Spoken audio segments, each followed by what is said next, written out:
Зарс гэдэг бол өөр хамгаалах үүрэгтэй гол нь тэгээд одоо бол хамгаалах үүргээс гадна хамгийн гол нь гоо үзмжийн талаас илүү анхаардаг болсон. За гоо үзмж гэдгээсээ илүү хүн аль болохын залуунаас удаан барихын тулд яаж байх вэ? Яаж хамгаалах вэ? Яавал одоо альс маань энэ байдал хадгалдаггүй гэдэг хөгжил нь өнөөдөр арай илүү түлхүү болсон. Хүмүүс энэ талаас нь илүү сонирхдаг болсон. Энэ талдаа илүү анхаардаг болчихсон. Ганц зарс биш дээ. Ер нь бүхэл утгаараа тэр хүний тэр гадаад үндэслэм чинь нэг илэрл болоод байгаа юм л арьс юм. Арьс маань хэрвээ ямар нэг эмгэгтэй, ямар нэг өвчтэй байвал нэгдүгээр бас хүн цаад хүмүүс хүлээж авч байгаа хүн ч гэсэн өвчтэй хүн маань ч гэсэн аль аль нь сэтгэл нь дундуур байдаг. Тийм байхгүй тулд хүн арьсаа арчилж хамгаалах, сайхан байхын төлөө зүтгэх ийм байдаг. Гэхдээ мэдээч хэрэг өвчин болгоныг бол одоо буруу шааж болохгүй. Өвчин гэдэг бол бас хүний хүсээд байдаг юм биш учраас өвчтөө хүмүүс бас тэнд хэмзэглээд байдаг.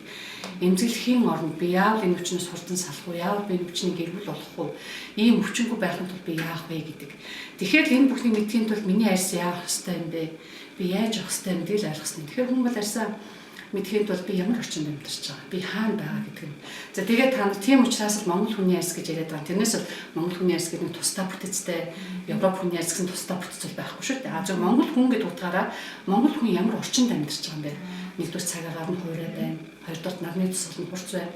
Гуравдугаар температурын зөрөө огцсон байна. Өглөө оройн температур огцсон байна. Дөрөвдүгээр нэг бол хотын агаарын бохирдол манад одоо өсөж байна. За бид нар амьсгалж байгаа орчин бол бас хэцүү байна.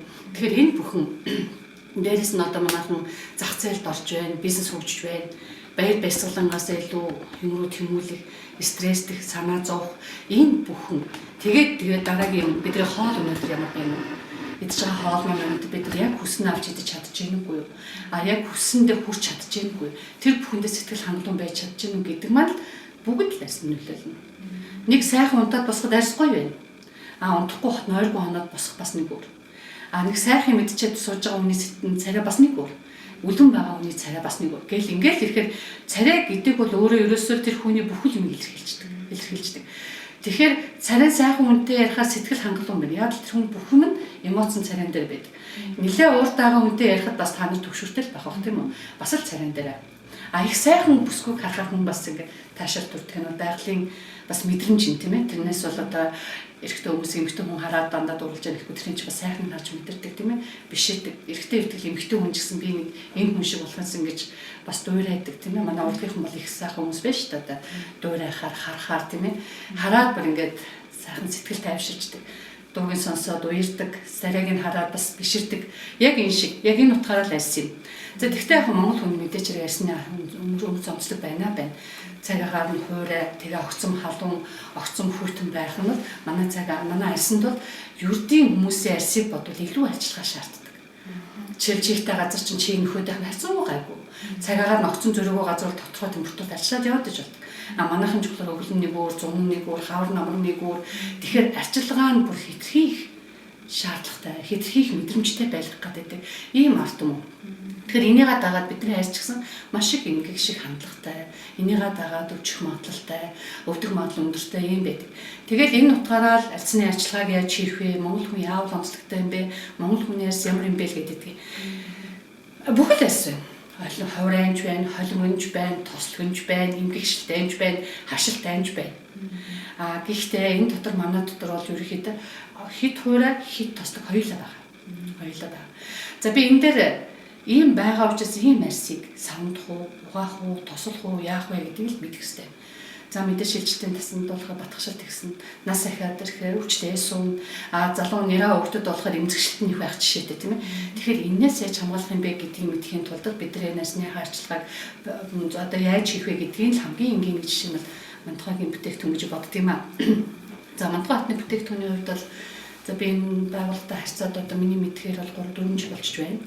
За ер нь бол би бүтээгдэхүүний хувьд бол надад өөлөх юм байдаг юм аа. Яа тэгэхээр Монгол хүнд илүү цохимжтой. Яагаад илүү үнэхээр ланлын суурин дээр голцоо хийгддэг. Ланлын суур гэдэг чинь өөрөө малгаас гаралтай. Тэгээ илүү удаан шингэлттэй, тосоо удаан барьдаг. Тэн дээр бусад юмны холио илүү тохирдог. Өөрөөр хэлбэл витамины нэмж болох. Өшөөд алимын нэмээд болж байгаа. Эсвэл өөр юмд урсгаад хийчих болох ийм бүтээгдэхүүн байдаг. Тийм мантхаад энэ суурийг гаргаад өгчихсөн. Тэгээд дээрээс насныхаа төлийг гаргаад өчгсөн. Шаардлагатай ямар юмнууд нь байх ёстой гэдэг одоо юу гэмдэ зөв тогтолцоонууд нэлээд хүлээд өчгсөн. Аливаа бүтээгдэхүүн 100% баталгаа гэж юм байдаггүй. Мэдээж ланлын таарахгүй бүлэг хүн байж болно. Тэр хүмүүст бол ланлын угаасаа таарахгүй. Тэр хүнд бол мэдээж би мантхан хүмүүстний заавал болгоно гэж болохгүй. Гэтэл цаад 90% нь бол таарч байна. Яг л манай масс хүмүүс бол ланлын илүү яг нь тосны илүү цогтөг. Хоёрдугаар мантхан бүтээгдэхүүн яг эх орондоо үйлдвэрлэгдэж байгаа. Тэгээд хадгалалтын хугацаа богинотой. Тэгээд дээрэс нь нөгөө шинээр үйлдвэрлэгдэж байгаа учраас аюул багтаа. Гэтэл гадаадын бүтээгдэхүүн ч юм болохоор хэзээ үйлдвэрлэгдсэн бид мэдэхгүй. Хоёрдугаар тэр хугацаанд ашиглагдсан мэдэхгүй. Гуравдугаар яаж тэрвэрлэгдсэн хэцүү. Гэтэл энэ юмнаас айц багтаа. Тийм учраас би мантхан бүтээгдэхүүнд дуртай байдаг. За гуравдугаар мантхан бүтээгдэхүүн надад юугаар илүү таалагддаг юм гэхээр таралт тавьсан. Шингээл тавьсан. Гулгалтай. Гэтэл зарим гадаадын бүтээгдэхүүнүүд түрхэд ингээд дороо шингэждэг. Эсвэл зуралдаад ингээд гар зураа явуулдаг. Гэтэл мантхан бүтээгдэхүүнд бол гулгалтай сайн. За манай арсны бүтээгдэхүүнд бол мэдээж шууд тэр чигээр хэрэглэхгүй л дээ. Тэр чинь өөрөндөө ойрлон хашлын тойлгоо юм тойлгоо эсвэл одоо ямар нэг хамттай суйрлуулах уу хамтыг дээрээс нь тавьж гэдэг юм. Ингээд илүү шингэлцтэй байдаг. Хоёрдугаар арсыг маш сайн хамгаалж байна. За тэгээд ямар нэг тосонд нэг айц байдаг шүү дээ. За одоо энэс нь одоо түлэгдчихгүй, дээлчихгүй тийм ээ. Тийм юм байдаггүй. Яа тэгэхээр тэр маань ингээд шингэлтийн яаж төрөх вэ? Хэр зузаан, хэр нэмгэн байдаг нь арсанд нь тааглаад зөвлөгөө өгчөд болдог. За ер нь бол гадаадын тоснуудаас тэмдэг бүхэл арсын тохирно гэвчсэн байдаг. Мандахад бол тийм байдгүй. Ерөнхийдөө их их арсын тохирно. Гэхдээ ийм нэртэй бүтээгдэхүүн жишээл одоо зөвгийн балтааны илүү одоо юу гэдгийг тижэл өг. Гэтэл гүний самт нь болохоор илүү цайруулах үйлчлэгээ дээрээс нь бас тижэл өг. Гэтэл төгжих хүний тус маань шүндээ илүү үйлчлэн одоо гэтэл өдрийн цэцний хамгаалттай ч гэдэг юм те тэр утгаа цаагаад өгчихсөн. Тэгэхээр хүн аваад хэрэглэхэд ойлгомжтой байдаг. Тэгээд тэрэн дээр яг хөө нэмэлт бас мэдээчлэг яг нарнаас 100% хамгаална гэж байхгүй шүү дээ. Тэгэхээр яг тэр суурь нам тэжээлэх тусыг тавиад дээрс намны хамгаалтын тос хэрэглэх боломжийг гаргаад өгч байна. Дээр нь яг мэдээчлэг тэр зориултын бодлого бодож болно. Хамгийн гол нь мантгагийн тосон дээр гоо сайхны бүтээгдэхүүний бодол тавихад бол их гоё юм суудаг шүү дээ. Ер нь бол бодгоны шингээлтэх сайтай байдаг. Өвлөг пудр ч гэсэн тэр крем пудр ч гэсэн тэр одоо тэнгүүд нь ч гэсэн тэр нөгөө өдгөн суурьтай учраас шингэлт аюусаа авдаг. Тэгэхээр хүний нүрний их гоё тарагддаг. Тийм учраас илүү гоё байдаг. Гэтэл хурдан шингэдэг юм дээр авчиад будахаар манай арьсан дээр бас шингэдэггүй. Тэгээ манай хуурай арьстай гэдэг. Уул нь бол тэр чинь хуурай биш чийг алдчих. За хуурай байж болно. Гэтэл чийг нэг алдaltaй. Гэтэл тослог гэж байж болно шүү дээ. Гэтэл тосон дээр тос илүү нэмчээ тэгээ дараагаар дахиад улам тосын нэмэгдэх. Гэтэл энэ буруу болчиход байгаа байхгүй. Тэгэхээр энэ аргын яг мэрэгжлийн хэмжээний төвшин дээр нь мандахгийн тэр аль тосын хэрэглэхөө гэдэг бол бид нар арай замын заагаад өгчтэй. За танд бол энэ тосны илүү тайрнаа. Энэ дээр та ийм нэмж явах хэрэгтэй маа. Ингэж бодох хэрэгтэй юм гэхээр нөгөө нь хэрэглээ зөв сурчаараа мандахгийн төсөг ойлгоод эхэлдэг. Тийм учраас зөвлөхөд бас амархан байдаг. Хоёрдугаар долдоц ихтэй. Яа тэгэхээр одоо хаанаас ч очиод авахд одоо мандахгийн бүтээгдэхүүн бол манай хүмүүс мэддэг болсон байна. Дэлгүүрүүдэд түгээмэл тарагдсан байна. Хэрэглээ нь бол нэлээд ойлгомжтой болсон байна. Тэгээ хүүхэд насанд хүрчлийн зааглаад өгчихсэн байна. Тийм учраас хайх шаардлагагүй. Одоо яг тэр номд тасарч чухал үгс айдсгүй болчихсон.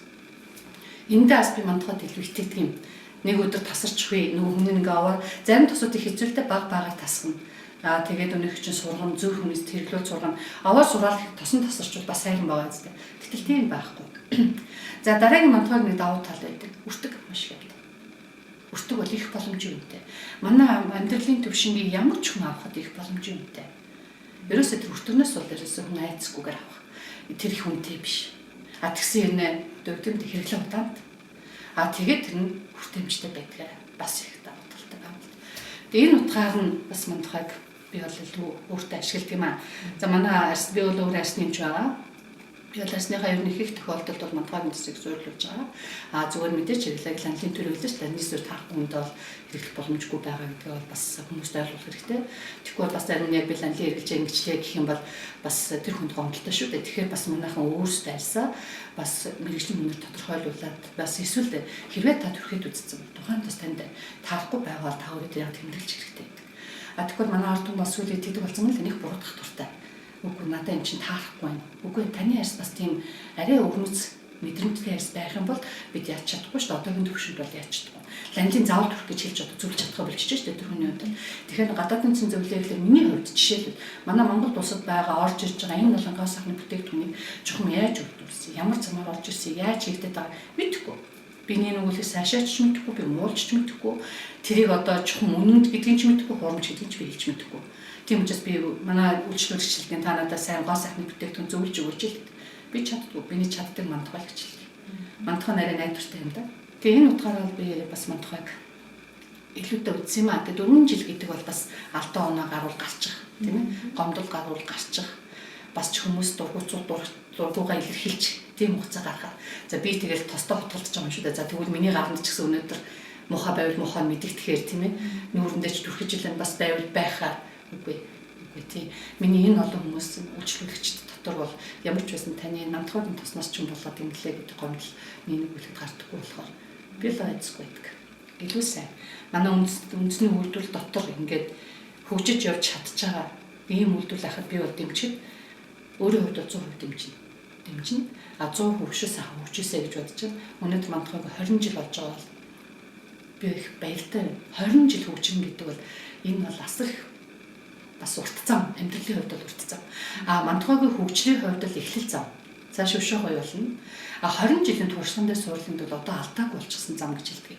20 жил хооронд бол ядсан байгаа, зовсон байгаа, буруу зүйл гаргасан байгаа. Мэдээч иргэн бүтээгдэхүүн чи ээдэн баралтан тэгэл эдийн засгийн хувьд ч гэсэн авсан онсон юмч байгаа. Одоо бол энэ бүх алдаага засцсан. Одоо бол мандахын замд бол зам нь юм да одоо дахир биш шулуун болцсон гэж хэлгий. Тийм учраас би мандахынхаа одоо хамт олонд 20 жилийнхнаа битгээл цаашдаа энэ чигээр шулуун яваасай. Улам дэлгэрээс хөгжөөсэй гэж хүсэж байна.